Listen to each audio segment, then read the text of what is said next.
इस्लामाबाद कचहरी में वकला का चैम्बर गिराने के खिलाफ एहतजाज। वकला की बड़ी तादाद इस्लामाबाद हाई कोर्ट में दाखिल। तोड़ फोड़ वकला की इस्लामाबाद इंतजामिया और CDA के खिलाफ नारेबाजी। वकला ने chief justice high court block में खिड़कियों के शीशे तोड़ दिए।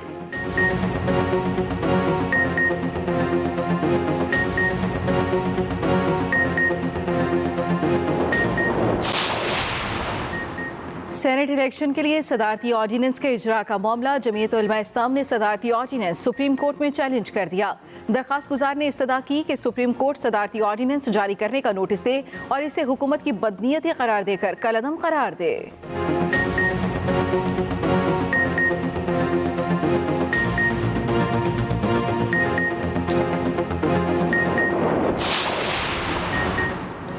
नून हो PP या फजलुर रहमान, सबका सेनेट इलेक्शन गैर शफाफ करवाने पर जिद करना और शफाफियत के खिलाफ ढिठाई से डट जाना ये वाज़ेह करता है कि वोटों की खरीदो फरोख्त इनफरादी तौर पर नहीं होती। मुआविन खुसूसी शहबाज गिल का ट्वीट। मजीद कहा कि इन 3 खानदानों के लिए सेनेट इलेक्शन पैसा बनाने का सीजन है। हर बिके और खरीदे वोट पर यह हिस्सा लापता पाकिस्तानी कोहपेमा मोहम्मद अली सतपारा और टीम के 2 गैर मुल्की अरकान का ताहाल कोई भी सुराग ना मिला। आर्मी के सर्च हेलीकॉप्टर्स ने 7,800 मीटर से ज़ायद बुलंदी तक परवाज़ की। फ़ज़ाई सर्च ऑपरेशन में नामवर नेपाली कोहपेमा शिरपा चिंग दवा और साजिद अली सतपारा ने भी हिस्सा लिया। बेटे साजिद सतपारा ने ट्वीट किया, लौट आओ, पूरी कौम इंतजार कर रही है। सर्च ऑपरेशन आज भी जारी रहेगा। K2 पर आज हल्के बादलों के बायस पहाड़ पर हद नज़र कम है।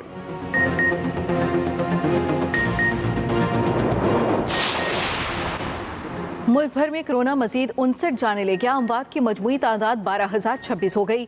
24 घंटों के दौरान कोरोना के मजीद 1,037 केस सामने आ गए। फाल केसेस की तादाद 31,983 हो गई, जबकि 5,11,502 मरीज सेहतयाब।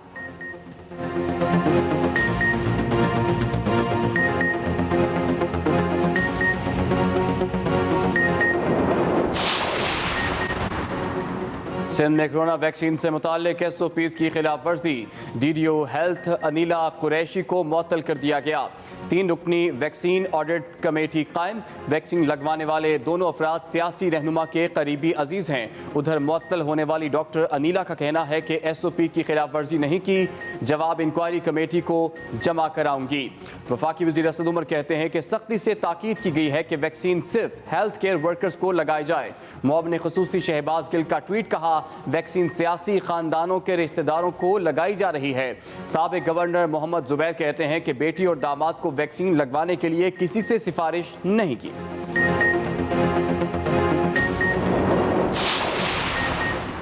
सुप्रीम कोर्ट में अक़लियतों के हकूक़ का एक वाक़या अज़ खुद नोटिस केस की समाअत। अदालत ने कर्क मंदिर की तामीर का टाइम फ्रेम और चेयरमैन मतरूका वक्फ इमलाक बोर्ड को अगली समाअत पर तलब कर लिया। चीफ जस्टिस ने रिमार्क्स दिए, कर्क मंदिर को जिन लोगों ने नुकसान पहुंचाया उनसे वसूली करें। जस्टिस एजाजुल एहसन कहते हैं, एक मरतबा नुकसान वसूल होगा तो दोबारा कोई ऐसा करने का सोचेगा भी नहीं।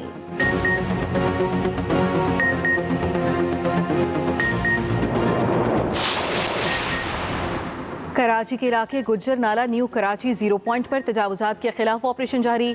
तजावुजात के खिलाफ ऑपरेशन KMC इंसदादे तजावुजात सेल की क़यादत में हो रहा है। कार्रवाई के दौरान पुलिस की नफरी भी मौजूद।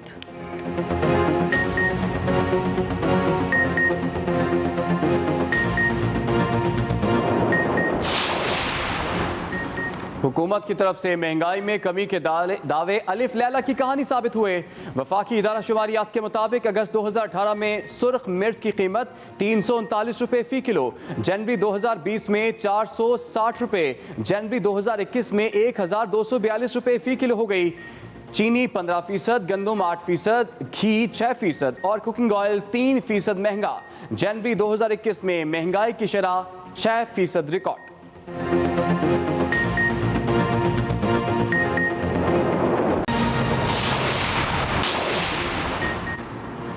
सवात में 2000 साल पुराने बुद्ध मत कॉम्प्लेक्स की खुदाई, अहम दरियाफ्तें सामने आने लगी।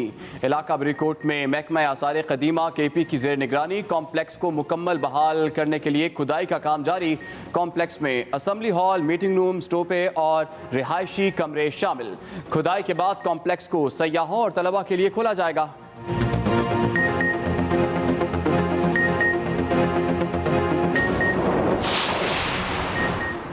मौसम बदला तो दुनिया भी बदलने लगी। सनती तरक्की की दौड़ का पहला निशाना माहौल बना। फिजा में ऑक्सीजन और कार्बन डाइऑक्साइड का कुदरती तनासुब बिगड़ गया। जमीन के गिर्द कार्बन डाइऑक्साइड जमा होने से ग्रीन हाउस इफेक्ट पैदा हुआ। ग्लोबल वार्मिंग से अरबों साल से ग्लेशियर्स की शक्ल में जमा पानी पिघल रहा है। इस माहौलियाती तब्दीली की वजूहात क्या हैं? देखिए एक खुसूसी रिपोर्ट इसी बुलेटिन में। अस्सलाम वालेकुम, एक्सप्रेस न्यूज़ के साथ मैं हूं नबीला सिंधु और मैं हूं इमरान सनाउल्ला। हेडलाइंस आपने मुलाहिजा की। आगाज में एक बड़ी खबर शामिल करते हैं। इस्लामाबाद कचहरी में वकला का चैम्बर गिराने के खिलाफ एहतजाज। वकला की बड़ी तादाद इस्लामाबाद हाई कोर्ट में दाखिल हो गई और वहां पर तोड़ फोड़ की। इस्लामाबाद कचहरी में वकला का चैम्बर गिराने के खिलाफ वकला ने एहतजाज किया है और वकला की बड़ी तादाद इस्लामाबाद हाई कोर्ट में दाखिल हो गई और वहां पर तोड़ फोड़ की। और इस हवाले से आपको आगाह करें कि वकला की इस्लामाबाद इंतजामिया और CDA के खिलाफ भी नारेबाजी। अहम खबर आप तक पहुंचा रहे हैं। वकला ने chief justice high court block में खिड़कियों के शीशे भी तोड़ दिए। बड़ी तादाद में वकला ने एहतजाज किया है। इस्लामाबाद कचहरी में वकला का चैम्बर गिराने के खिलाफ एहतजाज जो है वो हुआ है और वकला की बड़ी तादाद इस्लामाबाद हाई कोर्ट में दाखिल हो गई और उन्होंने वहां पर तोड़ फोड़ की है। वकला की इस्लामाबाद इंतजामिया और CDA के खिलाफ भी नारेबाजी। वकला ने एहतजाज किया है हाई कोर्ट में। वकला ने chief justice high court block में खिड़कियों के शीशे भी तोड़ दिए हैं। इस्लामाबाद कचहरी में वकला का चैम्बर गिराने के खिलाफ एहतजाज, इसी पर बात करेंगे। मैं ज्वाइन किया एक्सप्रेस न्यूज़ के नुमाइंदे साकिब बशीर ने। साकिब, क्या मामला है, क्यों एहतजाज किया जा रहा था? इस एहतजाज और तोड़फोड़ से कितना नुकसान हुआ? जी, इस्लामाबाद हाई कोर्ट की तारीख में ये एक बहुत बड़ा वाकया है जिसमें चीफ जस्टिस ब्लॉक और चीफ जस्टिस चैम्बर को बाकायदा तौर पे जो निशाना बनाया गया है वकला की जानिब से। बुनियादी तौर पर जो एहतजाज है वो इस्लामाबाद कचहरी में CDA और इस्लामाबाद जो इंतजामिया है उनकी जानिब से ऑपरेशन किया गया था, जिसमें वकला के 30 से 40 गैर कानूनी जो चैम्बर थे उनको गिराया गया था, जिसके खिलाफ आज तकरीबन सुबह 10 बजे वकला तकरीबन 200 से 300 वकला इस्लामाबाद हाई कोर्ट दाखिल हुए, नारेबाजी कर रहे थे, शदीद चार्ज थे, गालियां भी निकाल रहे थे और उसके बाद वो उन्होंने सहाफियों से भी बदतमीजी की और चीफ जस्टिस ब्लॉक में दाखिल हो गए। चीफ जस्टिस ब्लॉक के बाहर जितनी भी खिड़कियां थी उनको तोड़ फोड़ की, उनको तोड़ दिया, शीशे तोड़ दिए। उसके बाद अंदर जाकर registrar office, deputy registrar office, assistant registrar office और चीफ जस्टिस का खास तौर पर जो चैम्बर है उसको निशाना बनाया गया और जितनी भी चीजें थी उनमें तोड़ फोड़ की गई और चीफ जस्टिस के साथ बदतमीजी की इतलात भी हैं कि वकला की जानिब से चीफ जस्टिस के साथ बदतमीजी भी की गई। अब सूरत हाल ये है कि शुरू में पुलिस यहाँ पे मौजूद नहीं थी, स्पेशल जो सिक्योरिटी है जो देनी होती है, जो रूटीन के एहलकार है वो मौजूद थे। पुलिस देर से पहुंची लेकिन अभी 2 से 2.5 घंटे होने को हैं। बज़ाहिर ऐसा लगता है कि पुलिस बेबस नजर आती है। रेंजर बहुत शुक्रिया साकिब बशीर, आपने हमें तफसीलात से आगाह किया। कराची के इलाके शाह लतीफ टाउन में CTD और दहशतगर्दों के दरमियान मुकाबले में एक दहशतगर्द मारा गया, जबकि 5 दहशतगर्दों को गिरफ्तार करके उनसे भारी मिकदार में बारूदी मवाद बरामद कर लिया गया। तफसील जानेंगे यासीन जबलपुरी से। कराची में साबिक गवर्नर सिंध मोहम्मद जुबैर की बेटी और दामाद को कोरोना वैक्सीन लगाने का मामला, SOPs की खिलाफ वर्जी पर DDO health doctor Anila Qureshi को मुअत्तल कर दिया गया। महकमा सेहत सिंध ने मामले की तहकीकात के लिए इंक्वायरी कमेटी तश्कील दे दी है। कोरोना वैक्सीनेशन सेंटर में 2 आम अफराद को सिफारिश पर वैक्सीन लगाने पर DDO health doctor Anila Qureshi को मुअत्तल कर दिया गया। वैक्सीन लगाए जाने वाले दोनों अफराद का ताल्लुक अहम सियासी शख्सियत से बताया जा रहा है। मामले की तहकीकात के लिए वज़ीर सेहत सिंध ने 3 रुकनी वैक्सीन ऑडिट कमेटी कायम कर दी है। DG हेल्थ सिंध डॉक्टर इरशाद मेमन को कमेटी का सरबरा मुकर्रर किया गया है। दूसरी तरफ डॉक्टर अनिला कहती हैं कि वैक्सीन SOPs की खिलाफ वर्जी नहीं की है। इंक्वायरी कमेटी को जवाब जमा कराऊंगी। महकमा सेहत सिंध ने कमेटी को सिंध भर के तमाम वैक्सीनेशन सेंटर्स के दौरों की हिदायत कर दी है। कमेटी हेल्थ वर्कर्स के अलावा गैर मुतल्लिक अफराद को वैक्सीन ना लगाए जाने के अमल को यकीनी बनाएगी और हफ्ते की बुनियाद पर रिपोर्ट जमा करवाएगी। साबिक गवर्नर सिंध मोहम्मद जुबैर की बेटी और दामाद को कोरोना वैक्सीन लगाने का मामला। लीगी रहनुमा मोहम्मद जुबैर का कहना है वैक्सीन लगाने के लिए किसी से सिफारिश नहीं की।